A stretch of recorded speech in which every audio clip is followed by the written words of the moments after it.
ओम नमः सिद्धेभ्य। नमो नमः सत्तुहितंकराय वीराय भव्याम्बुजभास्कराय अनंतलोकाय सुरार्चिताय देवादिदेवाय नमो जिनाय देवादिदेवाय नमो जिनाय। पंचप्रविष्टि भगवान की परम पूज्य आचार्य भगवंत गुरुवर विशुद्ध सागर जी मुनि महाराज की, परम पूज्य मुनि श्री सुप्रभ सागर जी महाराज की, 3 करोड़ मुनिराजों की,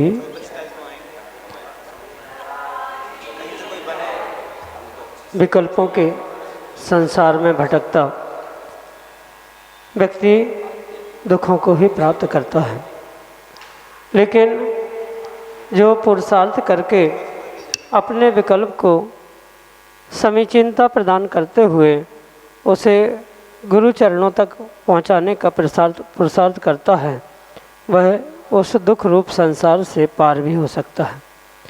और यदि उस समीचीन विकल्प का सम्यक रूप से समाधान जब किसी निर्ग्रंथ गुरु से प्राप्त हो जाता है तो निश्चित ही वह हमारे कल्याण का पथ प्रशस्त करा देता है। ऐसे आत्मकल्याण की वह अनूठी विधा, समीचीन विकल्पों का सम्यक समाधान, जो कि हम सभी प्रतिदिन परम पूज्य आचार्य भगवंत गुरुवर विशुद्ध सागर जी महाराज के मंगल सुभाषिष से, उन्हीं के सुयोग्य से परम पूज्य मुनि श्री सुप्रभ सागर जी महाराज के मुखारबिंदु से प्राप्त करते हैं। प्रारंभ करते हैं आज का सम्यक समाधान। और आज के पहले विकल्प के लिए वासिम महाराष्ट्र से संजीव नांदगांवकर महाराज श्री के चरणों में बारंबार नमोस्तु निवेदित करते हुए अपना समीचीन विकल्प रख रहे हैं कि महाराज जी, नंद्यावर्त स्वस्तिक का क्या महत्व है? क्या इसे घर में लगा सकते हैं? यदि लगा सकते हैं तो एक किस रंग का और कितने साइज का वास्तु के हिसाब से उचित है? हमारे समीचीन विकल्प का सम्यक समाधान करने की अनुकंपा करें। नमोस्तु महाराज जी, नमोस्तु। ओम नमः सिद्धम। परम पूज्य आचार्य भगवान गुरुवर विशुद्ध सागर जी महाराज की, परम पूज्य मुनि श्री सुप्रभ सागर जी महाराज जी की,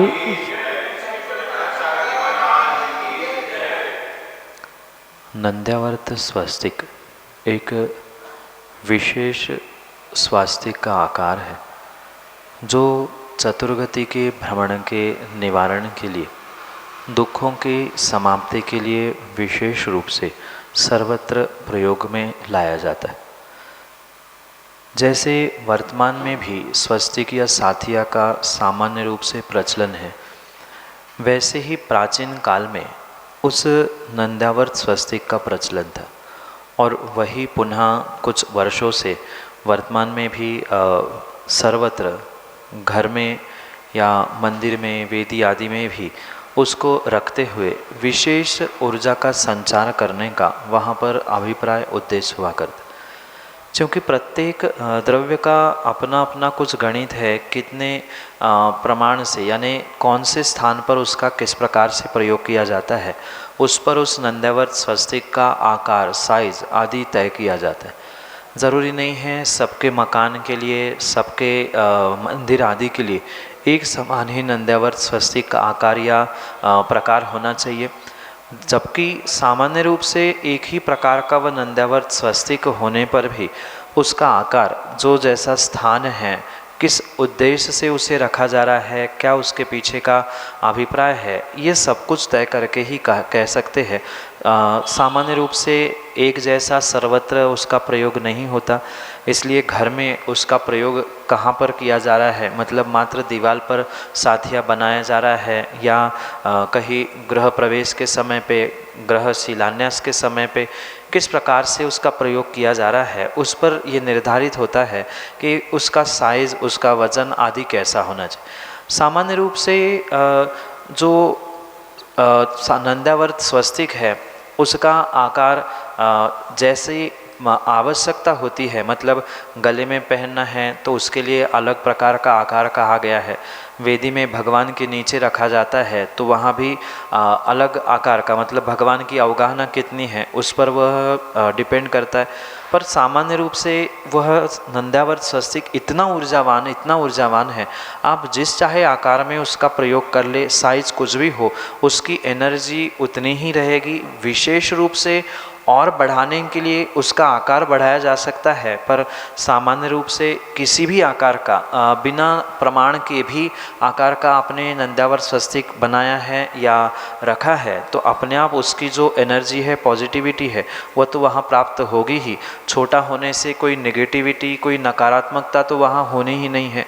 वह स्वयं ही एक ऊर्जावान चिन्ह होने से उसका चाहे जिस प्रकार से आप प्रयोग करें, छोटा बड़ा, वह पूर्ण रूप से ऊर्जावान ही होने की संभावना है।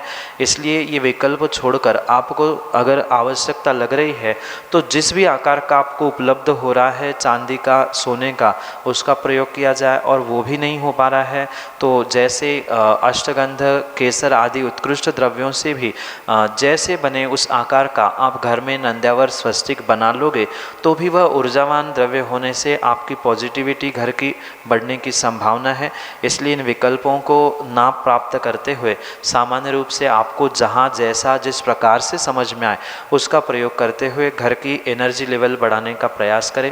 यही आपके लिए सम्यक समाधान। सुदीप जैन, इंदिरानगर उज्जैन मध्य प्रदेश से, महाराज श्री के चरणों में नमोस्तु निवेदित करते हुए अपना समीचीन प्रश्न रखते हैं कि महाराज जी, जैसा कि आपने सुबह प्रवचन में बताया था कि मैं कौन हूँ, क्या हूँ, तो इसका अनुभव करने के लिए हमें प्रारंभिक प्रक्रिया किस प्रकार करना चाहिए और इस क्रम में लगातार आगे निर्विघ्न रूप से बढ़ते रहने के लिए हमारी नियमित दिनचर्या कैसी होना चाहिए। हमारे समीचीन विकल्प का सम्यक समाधान करते हुए हमारा मार्गदर्शन करने की कृपा करें। नमोस्तु महाराज जी, नमोस्तु।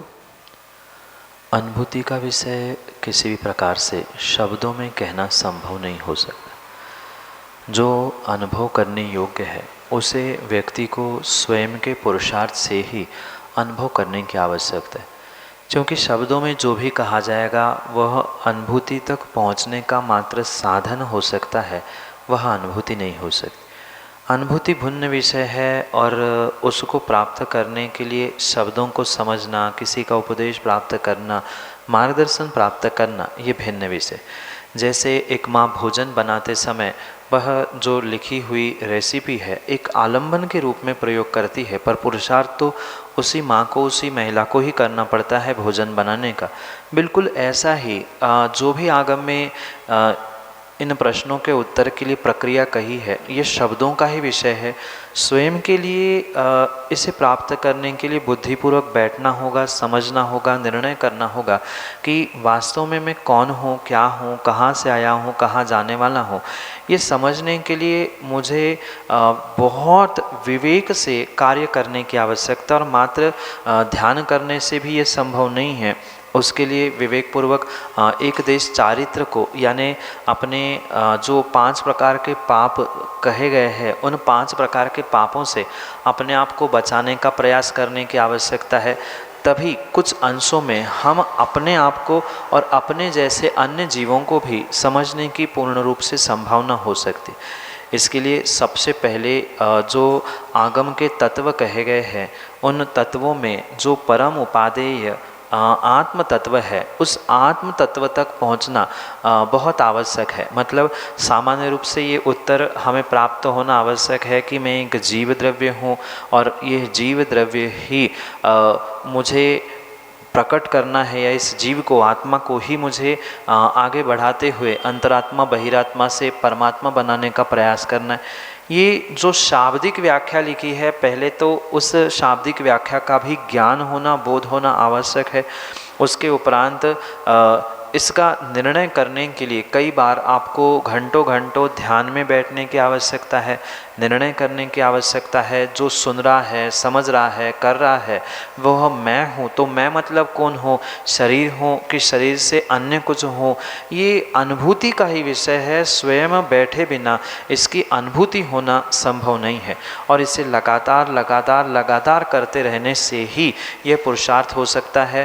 पर जो इंद्रिय विषय है, कषाय है, वासनाएं हैं, पाप है, इनकी जो अनुभूति प्रतिपल प्रति समय जीव प्राप्त कर रहा है, इससे कुछ हटकर ये समझने की आवश्यकता है इसे करने वाला कौन है, कर्ता कौन है।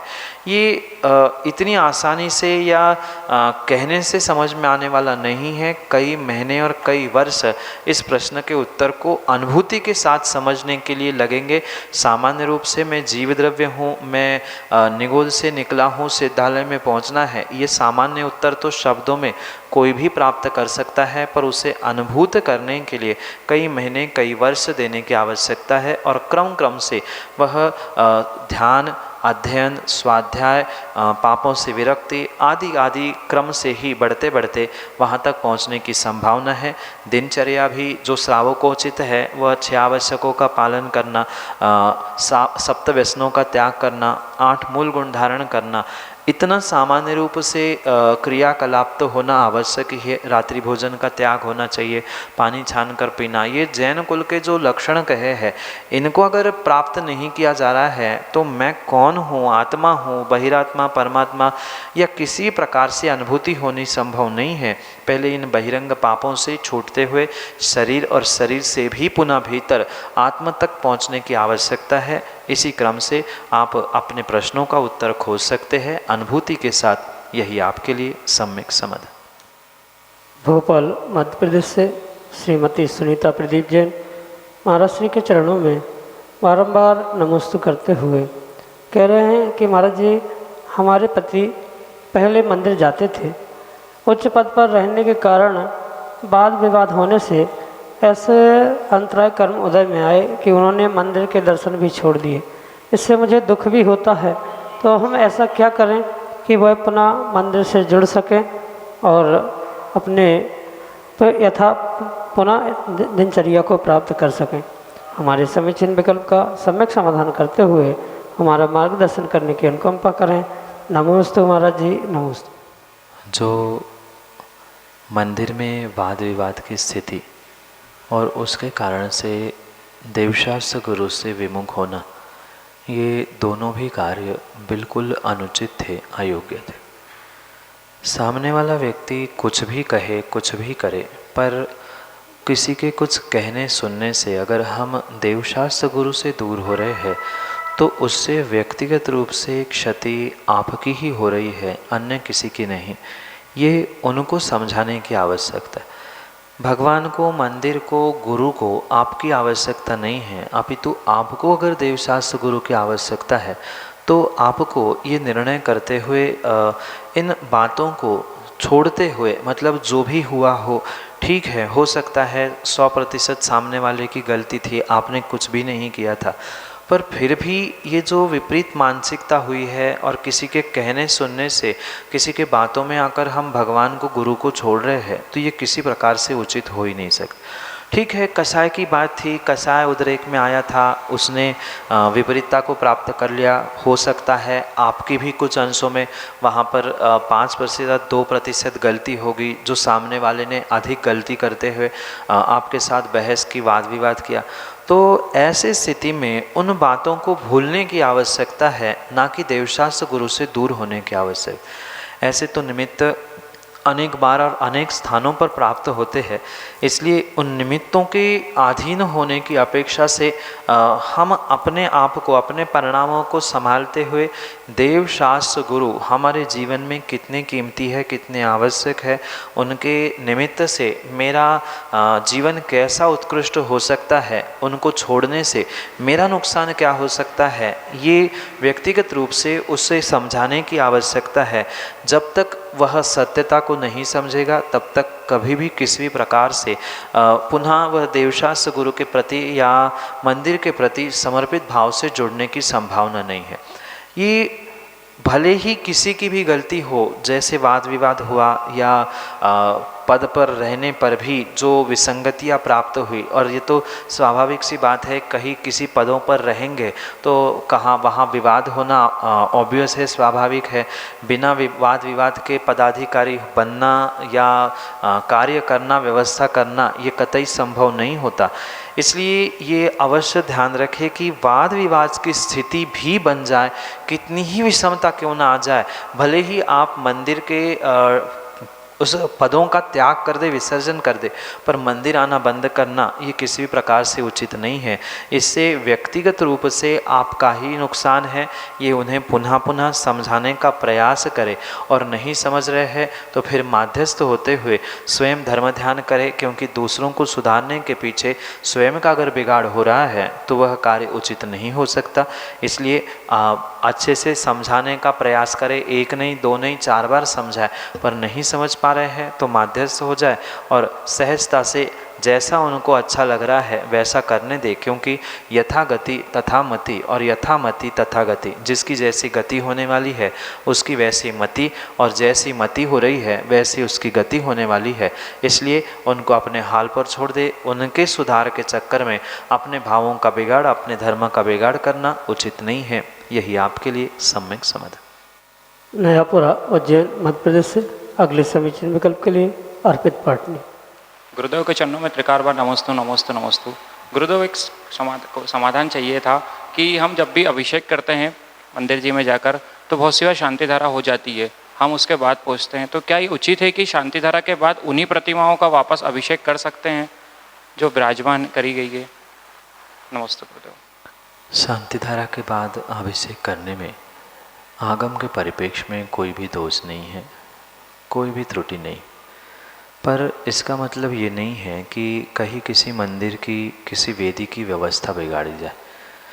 अगर वहाँ निर्धारित समय है कि इतने बजे ये होना है तो हम जान के क्यों लेट जाए? ठीक है, क्वचित कदाचित कभी लेट हो गए, देरी से पहुँच पाए तो एक आध दिन बाद में करे तो उसमें कोई दोष नहीं है, जबकि आगम में तो प्रतिदिन भी बाद में करे तो दोष नहीं है।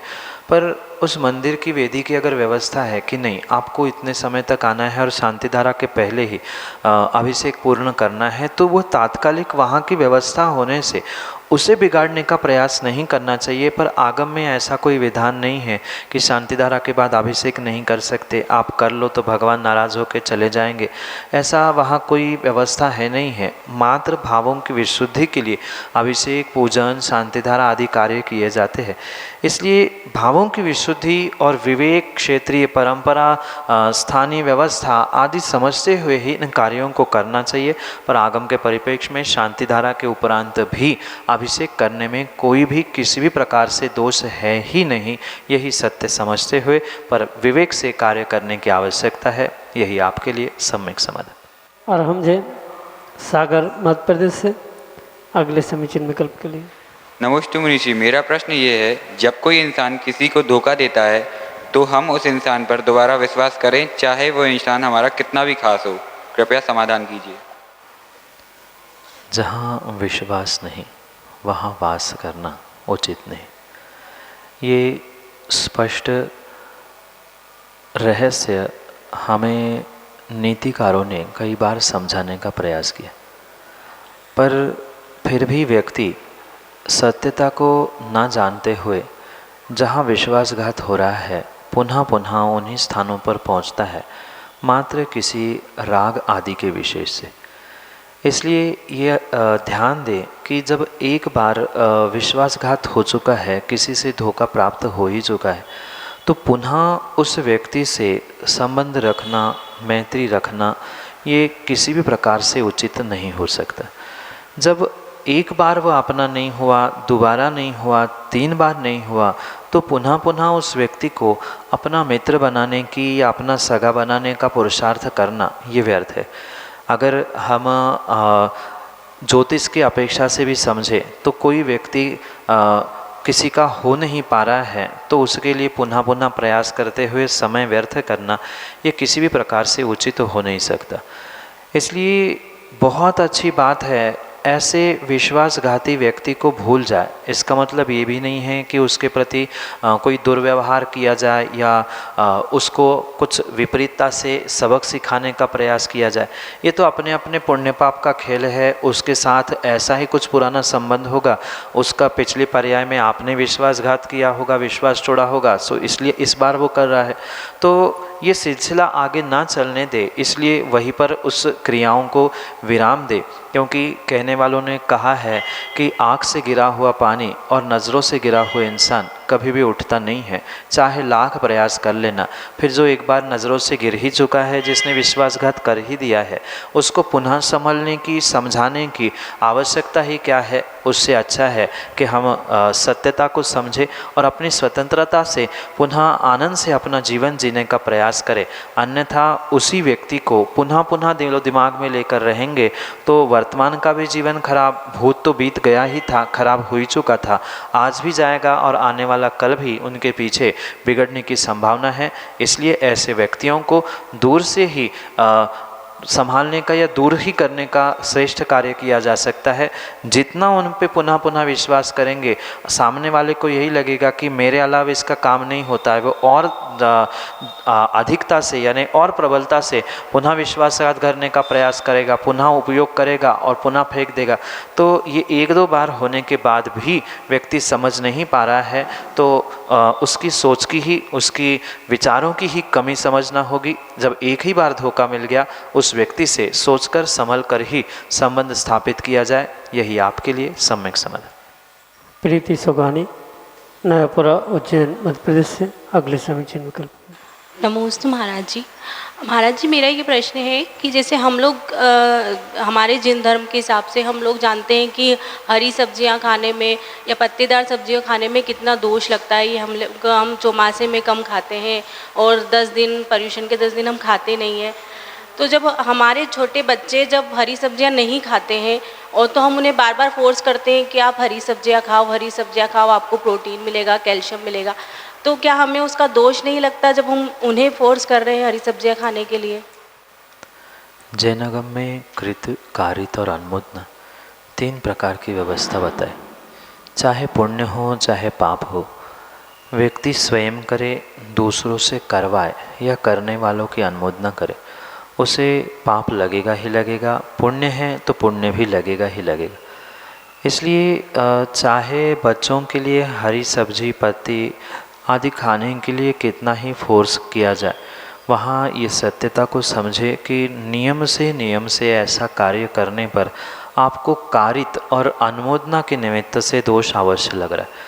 भले ही आप सेवन नहीं कर पा रहे हैं या माता पिता बुजुर्ग हरी की सीमा बनाए रखे हैं, 10 दिन नहीं खा पा रहे, खाते हैं, तो भी ये ध्यान रखें कि ऐसे दिनों में भी या स्वयं सेवन करते हुए भी उनको बलात् खाने के लिए फोर्स किया जा रहा है उनका स्वास्थ्य देखकर, तो स्वाभाविक सी बात है दोष तो वहाँ लग ही रहा है। पर ये भी ध्यान रखें कि ये सब्जियाँ खाना उन बच्चों के लिए तो फिर भी, या बच्चे हो या कोई बूढ़े बुजुर्ग भी क्यों ना हो, बाहर की दवाई खाने की अपेक्षा से ये फिर भी ठीक है।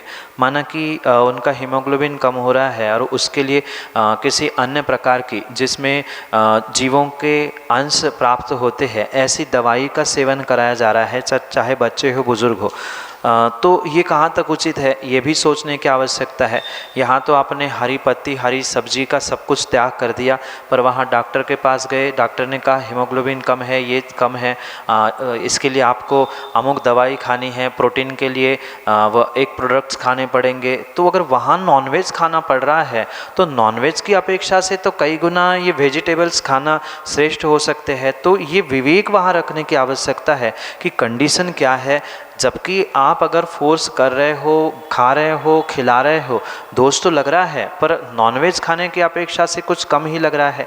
इसलिए स्थिति परिस्थिति क्या है उस पर यह निर्धारित किया जा सकता है कि आपको व्यवहारिकता में क्या प्रयोग करना चाहिए। जबकि सत्यता यही है कि किसी भी प्रकार से इसका सेवन आपको दोषपूर्ण तो है ही, करवाना, पर सामने वाले की स्थिति क्या है, उसके लिए अगर प्रोटीन्स और वह हीमोग्लोबिन बढ़ाने के लिए कुछ आवश्यकता है है तो बाजार की दवाई खाने की अपेक्षा से इनका सेवन करते हुए पुनः उसके लिए प्रायश्चित ग्रहण करना ये श्रेष्ठ हो सकता है। अपितु नॉनवेज आके खिलाते हुए या अंग्रेजी दवाइयों के माध्यम से उनको बढ़ाते हुए विशेष दोष प्राप्त करना या पाप करना ये उचित नहीं हो सकता।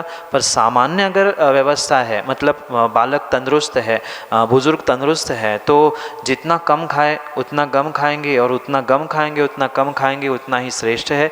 यही व्यवस्था समझते हुए, परिस्थिति को समझते हुए निर्णय करने की आवश्यकता है। यही आपके लिए सम्यक समझ। सुरेश चंद बड़जात्या, उज्जैन मध्य प्रदेश से अगले समीचीन विकल्प। महाराज नमोस्तु नमोस्तु नमोस्तु। मैं सुरेश चंद बड़जात्या, उज्जैन। मेरी शंका का समाधान। महाराज श्री अपन पंच परमेष्ठी की आरती करते हैं हम लोग, तो उसमें हरण सिद्ध आचार्य उपाध्याय सर्व साधुओं की आरती है, फिर बाद में छठी आरती 11 प्रतिमाधारी, 7वीं आरती श्री जिनवानी, ऐसा बोलते हैं कि अपन हरण सिद्ध आचार्य उपाध्याय के अलावा जिनवानी और 11 प्रतिमाधारी की भी आरती क्यों करते? ये सत्यता है कि पंच परमेष्ठी की आरती में 5 ही पद होने चाहिए थे, क्योंकि जब उसकी संज्ञा नाम पंच परमेष्ठी की आरती कहा जा रहा है तो 5 परमेष्ठी के अलावा अन्य किसी को वहाँ स्थान दे देना ये किसी प्रकार से उचित नहीं। हो सकता है कि कुछ आरती में बाद में सुधार किया गया हो, या हो सकता है किसी अन्य अभिप्राय से भी कवि ने उस समय पर उन दोनों को, मतलब 6वें 7वें पद को जोड़ा है। पर वर्तमान में भी बदलाव का ये जो सिलसिला चल रहा है वहाँ भी देखने में आ रहा है कि कई सारे लोगों ने वह छठी आरती 11 प्रतिमाधारी की जगह बाहुबली स्वामी कर लिया। वहाँ भी बदलाव देखने में आ रहा है। तो नाना प्रकार के बदलावों के कारण से ही ये विपरीतता सामने दिख रही है। जब पंच परमेष्ठी की कही थी तो 5 परमेष्ठी होने के बाद ही समापन करना चाहिए था, जो आखिरी के 2 पद थे उसे तभी जोड़ना था। तो हो सकता है कि इसमें बीच में किसी ने फिर बदलाव किया या मूल कवि ने ही लिखा, क्योंकि मूल कृति किसकी है, किसने लिखा है, कब लिखा है, उसका कोई इतिहास प्राप्त नहीं होता। जो चलता आ रहा है परंपरा से वही कार्य आज भी जीव कर रहा है। तो ऐसा देखा जाए, मतलब 6वीं आरती जो 11 प्रतिमाधारी की शुल्लक एलक की जा रही है उसमें भी दोष आगम के परिप्रेक्ष्य में नहीं है, क्योंकि श्रेष्ठ श्रावक है तो दीपार्चन करना एक घर में आए हुए दामाद अतिथि का किया जा सकता है, तो वो तो उत्कृष्ट श्रावक है, तो उसका दीपार्चन करने में कोई भी दोष नहीं है। 7वीं जो आरती जिनवाणी की जा रही है वह भी श्रेष्ठ होने से उसका भी दीपार्चन करने में दोष नहीं है। हाँ, ये माना जा सकता है कि पंच परमेष्ठी के आरती के अंतर्गत उन्हें क्यों जोड़ा गया, या फिर नाम बदलते हुए मात्र सामान्य आरती कह दिया जाए तो बात जमती है। विषय का मतलब संज्ञा और वस्तु विषय इनमें भेद होने के कारण से तारतम्यता नहीं बनती।